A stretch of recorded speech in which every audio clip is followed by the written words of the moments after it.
अस्सलाम वालेकुम मेरे प्यारे भाइयों और दोस्तों।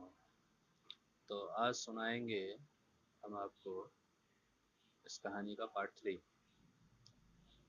अब मिस्टर ए के साथ जो उनके मैनेजर का जो चल रहा था हिसाब का गड़बड़, वो चल रहा था उनके अंदर कुछ लंबा हिसाब में कुछ गड़बड़ था, जिस वजह से मिस्टर ए के मैनेजर साहब के कुछ दिनों से मूड बहुत डल और अपसेट था, क्योंकि दोनों में अनबन बहुत ज़्यादा हो रही थी। इस बारे में बी, सी और डी, इन तीनों को कुछ भी नहीं मालूम रहता। तो ऐसे ही चलते चलते एक दो दिन बाद अचानक सी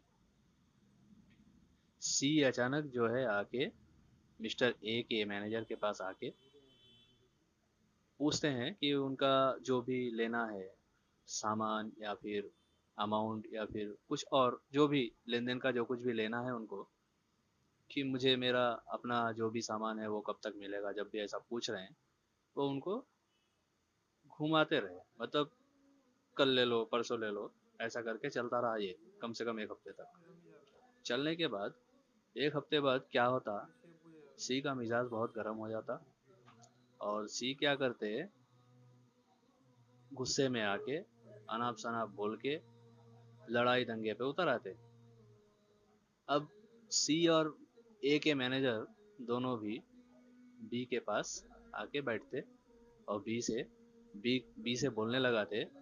ए के मैनेजर बी से बोलने लगाते कि आप सी को ज़रा समझाओ कि थोड़ा मुझे मोहलत दी जाए और मैं कैसे भी इस चीज़ को हैंडल कर लूँगा, मेरे को थोड़ा टाइम दिया जाए।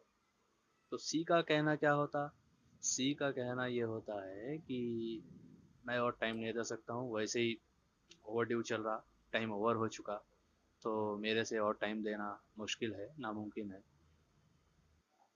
तो ये सब चलते दरमियान सी गर्म हो जाता और ए के मैनेजर पे हाथ उठाने लगता, यानी हाथापाई थोड़ी बहुत हो भी जाती। फिर सी को ठंडा करना बहुत मुश्किल हो जाता, मतलब पारे उसके बहुत सर पे चढ़ जाता, उसको ठंडा करना बहुत ही मुश्किल हो जाता।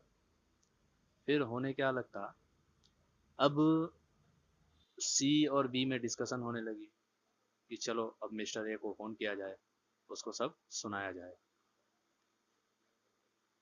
तो अब जो बी रहते वो मिस्टर ए को कॉल करते हैं।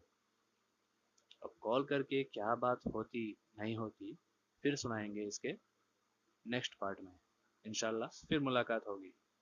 सुनते रहिए भाइयों, सुनेंगे तो जानेंगे केस क्या